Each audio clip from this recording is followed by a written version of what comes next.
Good morning, Saints. Welcome back to the channel. I am Lady Nika. Happy Resurrection Day for all of those who believe, and happy Sunday to all of those who have other faiths or just simply don't. Happy Sunday to you. Welcome back to the channel, everybody. I'm here to talk about my thoughts on the Lifetime movie, The Clark Sisters, First Ladies of Gospel, that aired over on the Lifetime network last night. And thank you to the people that did, interact with me over on Facebook. I did not go live on Facebook, but I was making a whole lot of posts as the movie was going on. And I appreciate the interaction down there. So thank you guys for that. Also, thank you guys for your texts, your emails, and all of that stuff. You guys have been pouring on me with the love, checking on me, making sure that I'm okay. I'm gonna be okay, guys, and I'll be back to my live stream soon. But I had to take a little pause for the cause because my health is my wealth for real. Anyway, let's talk a little bit about the movie. Now, first of all, I want to say kudos to Lifetime because we all know Lifetime got a habit of taking these people's lives and jacking them up on a documentary and leaving us feeling more confused, more angry. If well, we sometimes we weren't even mad, but by the time the movie ended and we see how badly put together it was, we oftentimes walk away from Lifetime feeling a little empty. Our cup don't be running over on some of these documentaries. However, kudos to Mary J. Blige, Queen Latifah. Congratulations to Lifetime. Y'all got it right this time. And I say they got it right because I know that it was a lot of talk about different aspects of the movie where the truth wasn't quite being told or we didn't get enough of the truth in some aspects during the movie. And I say this about that. They had 2.5 hours to do the best they can. I think they did pretty well for the time frame that they had. Now, I do feel like what they should have possibly have done is do a show. If they weren't going to do a 2 night showing, they should have just broken them up because the story of Dr. Maddie Moss Clark alone deserves a movie or at least an hour. You know what I mean? That lady had a lot going on with herself. We got to see the inside of what goes on with the Kojic Church, whether people like it or not. Some of that stuff do happen. We got to see a woman in the 60s with her doctoral degree, honey. That was an accomplishment in itself. So I wish they had given us a little bit more information about Miss Maddie, but what they gave us was enough for me to have something to say. So here we go. Now it opens up with us seeing just how dedicated Maddie was to making sure that her girls were successful, even waking them up in the middle of the night because she said the Lord had given her song for them to sing and they needed to sing it. Now, she was on husband number two at that time when the movie opened up. And for those of you who may not know, Dr. Mary Moss had a husband before, um, hold on, child. She had a husband before um the man that we saw in the movie. Now let me get my notes, honey, because it look like I'm fitting the needle. Because I'm acting real slow right now.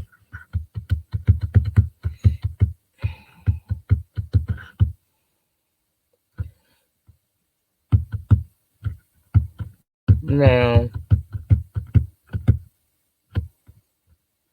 okay. Sorry about that, guys. Like I said, it starts off with us seeing how Dr. Maddie Moss really worked with her girls to make them what they end up being today, which is one of the most celebrated gospel groups of our time. Okay, um, She was married twice, like I said. Her first marriage was to Leo Cullum Sr. They didn't really dig into that in the movie, but she had two children with Leo. She had Leo Jr. and Jacqueline, and she divorced Leo and went on to marry Pastor Albert Clark and had four daughters with him: Denise, Albernita, aka Twinkie, Dorinda, and Karen. Okay, so that's where we came in at her being an overbearing mother, determined to just make her daughters better than the Jackson Five. And so, with that being said, they started singing very early on. They were kids. The songs in the beginning were usually arranged by their mother and performed at their father's church. But see, in the movie you didn't get to see all of that because I guess time didn't permit it. Their first album actually came out after their parents were divorced, to be honest with you. But it was a good movie, you know. It was a good movie. Um First thing I took note to, Maddie Moss was very, very determined. She knew what she wanted for her daughters and she stopped at nothing, even sometimes making them very uncomfortable and being very overbearing and taking over their lives for a sense. We saw the struggle with the girls to try to have normal lives like normal young women, yet she kept them on such a strict protocol. They had a really strict life. They was about the music and pretty much that was it. You know, we even saw one of the sisters have to make a decision, college over the career, and she chose her career, and her mother was okay with that. I could be wrong in saying this. Sometimes I felt like in the movie, because Maddie could not do what she wanted to do within her career, although she did well. I felt like she was trying to force her daughters to live the way she wanted them to live. And when they bucked her, as young people will do when they want to be free, she wasn't able to understand and process that. She didn't give them a chance really to have lives. That's why you saw the rebellion. So, if in Denise, Niecy, and then eventually in Twinkie. I just wish that we would have gotten an opportunity in this movie to see more, though. Like we saw Niecy decide that she wasn't gonna sign the recording contract because she didn't feel like she was loved enough. She didn't really feel loved by her family at all. She felt like all she was a part of a group that had to go and sing. She felt like her mother never got the time to really know her because she was too focused in trying to making her into being this celebrity, this big superstar that superseded everything. And that caused a disconnect between the two of them. Now, Twinkie, I think the reason why Twinkie had so much problem was because Twinkie got to a point where she was absolutely tired. Now, as parents, we don't want to see our babies, no matter what age, be hurt, you know. But what we have to remember as parents is our mother and fathers had to release the reign on us some to allow us to live our life and to have our experiences. Meaning, basically, her mama not wanting her to leave and run off with John was more because she become dependent on her and she lived her life through them a lot through Twinkie. That's my opinion. The things that she couldn't do or she was prohibited from doing, skies was the limit. Twinkie could do that. And as long as she kept them under control, she felt like she would be okay. Now, did I think John was the man to be with her? Hell no. There ain't nowhere in hell I could have been with John. Especially if you go back to the scene where she was telling her mom she was moving, she was leaving, she was going with a man. Her mama begged her to go to the point where she was pulling on her and didn't want to let her go. Baby, when John pushed Maddie down on them stairwells, our relationship would have been over with right then and there. Because what you won't do is push my mama. But Twinkie wanted to be free so bad. She did not she didn't let him abuse her mama beyond pushing her down. We didn't get to see her scold him about putting his hands on his mama, on her mama, which we all know in the community, and that would be the black community, that would be a sudden death, right? Well, she left with the man.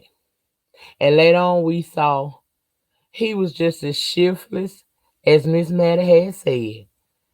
He didn't have no job. He really linked on to her because he felt like she was a Clark sister and she had it like that. And he was putting a hell of a lot of pressure on her to bring in bread. Now, what you doing all day, mister? We also saw that eventually she got a divorce. Now we didn't see how she got away from. That's why I said this show, although it was good, it didn't give us enough information. See, now I'm curious and I want to know more. So I wish they would have taken the time out if it was possible. I mean, if you can get a new edition 3 damn nights, you sure could have did better by these Clark sisters, honey. But we didn't see how they broke up. We saw Nisa walk away because she got tired of feeling like she was just, there and nobody really cared nothing about her. So they left the remaining sisters, and we saw Miss Maddie really get really into trying to make sure that they did what they needed to do. Now, it was a scene in here where they wind up being nominated for a Grammy, and they wanted them to perform, and Sister Maddie went out there and performed with them at their request, only to have to sit before the Kojak leaders and get scolded, reprimanded, told that she could be sat down because they didn't believe in that secular music and all that gyrating around on the stage like that in the devil's house, according to what they say. Now, my train of thought was, child, do you know how many of these buildings that they got the Church of God in Christ, such and such Baptist Church, such and such, what is them other ones? Baptist Church, Methodist Church. I mean, child, it's a whole bunch of them, okay? And they all supposed to be houses of the Lord. But oftentimes they become nothing more than a breeding ground for all the shepherds of the devil. Okay? So I said all that to say we saw her wanting to not lose her position to the point she let this church stop her from participating with her daughters in on performances. I thought that was awful. Like what?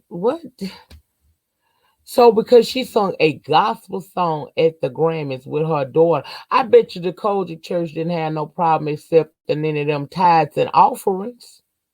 But they put pressure on Maddie and she succumbed to it. I thought that was awful. Then we saw Maddie begin to get sick because she's aging. Got to a point at one point, she didn't even now want to take her medicine. Say the doctors don't know what they talking about. The Lord gonna heal her. Till her daughter looked down and seen that blood around her legs and realized something happened to her and took her down into the hospital where they kept her. Now, I don't know how Maddie Mouse really died because, again, this is another reason why I feel like the movie should have been a bit longer because we have no clue. Now, I know they say diabetes, complications from diabetes is what took her out, but we didn't get to see any of that. We did see Twinkie return. We saw Denise return for the funeral. In real life, Denise did not stand her ass up there and act a fool like that. She got up, but it wasn't quite what they showed us on the show. But that's okay because that was just for entertainment purposes. I told you everything ain't gonna be factual. I did not like how the sisters at that point shunned her except for Twinkie.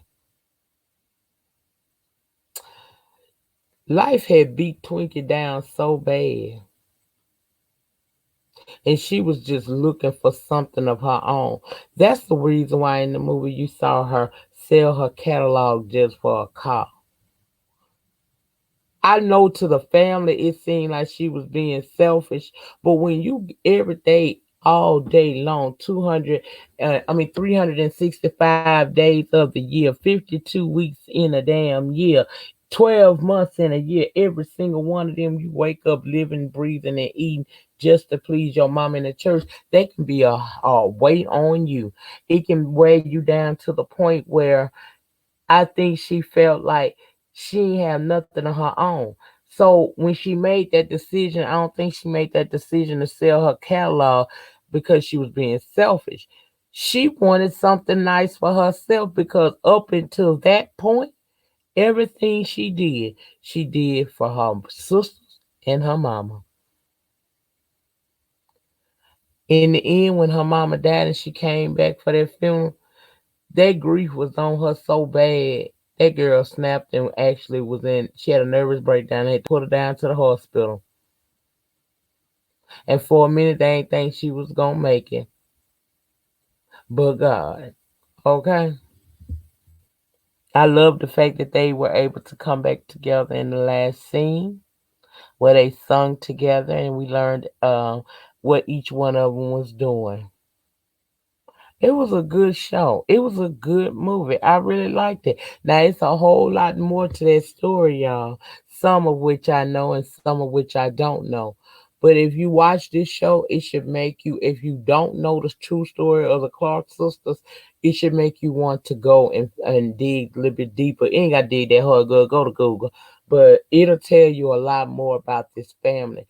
And again, I do wish that Lifetime would have taking the time out to either give it a 2 night premiere or a 3 night premiere and give us some fill in some of the gaps. There was even times in this here movie we ain't even know the timeline by them telling us. We had to guess it by how the styles and the the looks changed over the years. But I really want to know. I would love to have known more about how Betty Mouse got to the point that she was in. I would love to know more about that woman because it all started with her. And some people may feel like she was not a good mother because she took her daughter's life and made it her own. But I think it went deeper than that. And I don't think that lady really, I don't think she never meant no ill will to her daughters. It's just that she was a mother that was determined to make sure her daughter stayed with the Lord and they walked the fine, they did the work to get to the success. That was all. I didn't always agree with everything she did. Baby, when her daughter come to her house and she closed that door in her face because she had on them goddamn pants and told her, no ma'am, honey, you don't come up in here with no breeches on because see this house is sanctified, saved, sanctified, and filled with the Holy Spirit. You ain't coming up in here with them devil clothes on. But then in the end wind up buying her a pair of jeans when she wind up getting a little sick. I don't think she ever lost touch with how to be a mother. But I think it's a lot of things that she did not know as a mother. So she played with the hand that was dealt her. Sometimes I feel like as I was watching this, she didn't realize how overbearing and domineering she truly was. How she really did suck the life out of these girls sometimes, trying to make them do this. But she had a dream for her family. She wanted them to build, to be successful, and she was very ruthless but very loved apparently. Because when I went back and watched some of them funeral clips, I'm talking about the real ones that's on YouTube. That church was full, baby. People loved her. As mean and surly as she could be at some time. Because, baby, I think I would have been through with Miss Maddie when we down there practicing on a song with the church choir and she got pissed off because I got a piece of gum in my mouth and threw a shoe, girl. I probably would have lost about 10 years of my life whooping that woman ass down up in that sanctuary. Glory. Hallelujah. Anyway, that's just what I thought about the show. I'm sure it's going to be more detailed reviews come out. But I wanted to jump in and give my thoughts and opinions before my voice go out again because I really, really enjoyed it. And I want you guys, if you haven't watched it, please go watch it. It's a must see type of situation. It's interesting, and I will warn you: don't go there expecting to hear 100% truth, because that ain't what they giving. They giving you enough of the truth to get your to make you want to know more about this family. That's what I'll say it does. But that's it. That's all. I done ran my mouth by 20 minutes, child. I done said all I really needed to say. This was a different style. This is just my thoughts walking away from the movie. So I gave y'all a little bit of what did happen in the movie. And I hope if you haven't seen it, you can go over there and see it. And if I didn't talk about something you feel is important or something you wanted to kiki about it, please put it down in the panic section, aka the comments, and we will get it on there. Now, if I feel up to it in the next couple hours and I can sit up long enough, then I may go live where we can let the subscribers who watched it and enjoyed it or watched it and didn't enjoy it sound off. I may be able to come through and do one of them. But if I didn't, I still gave you a piece of review on what I thought about the movie. Okay, it's a good movie. Now I'm gonna say this before I get ready to go. I seen the commercials, girl. That's right, commercials. Lifetime. I see y'all finna try some stuff coming up. Y'all say coming soon. And I was all right with that till we got to the Whitney Houston and Bobby Christina. Didn't we almost have it all? Movie y'all working on. Lifetime, please. Please, for the sake of everything that's good and holy, do not mess this up. Because you tried a Whitney documentary before, and I think I cussed y'all ass out in a review. I ain't certain. But I'm almost positive though. I ain't certain, but I'm getting closer and closer to positive. I probably cussed y'all out, or it probably was the Aaliyah movie. Hell, I don't know. It was one of them. Y'all messed it up, and I just don't understand. Why y'all keep touching that one there. Y'all also got a Salt and Pepper movie coming soon. From the previews, it look like it's pretty good, but I ain't gonna hold my breath. I'm gonna let you know. I'm gonna probably watch both. I'm probably gonna come talk about both, but oh, I hope I can just get on here and have a decent conversation, dialogue, if you will, with y'all like I'm doing now. Even though I know some of what I seen in that movie, the Clark sisters ain't 100% factual. I walked away happy at what they were able to give us in the time slot they were allotted. Now, do I feel like they should have more time and dug deeper into these stories? Hell yeah. But I'm grateful for the fact that they brought it home and it was good enough for me. How about you? Put it in the pan, honey. And in closing, as always, remember the depth of your struggle will determine the height of your success. In the meantime, in between time, please remember to like the video. Ratings, child. Ratings will get me recognized on them YT streets. Comment down below in the panic. I really want to know what you guys' thoughts and opinion was on the movie. And if you haven't subscribed to this channel or my backup channel, Lady Nika Live, please feel free to do so today. Once you subscribe to both channels, tap your notification bell button, set them to all, and hopefully you will get a notification each and every time I drop a pre-recorded or go live from the channel. Then you can come over and join in the conversation. If I don't see you guys back today, have a beautiful resurrection day. Please be safe out there, and we will meet again, my loves. Peace.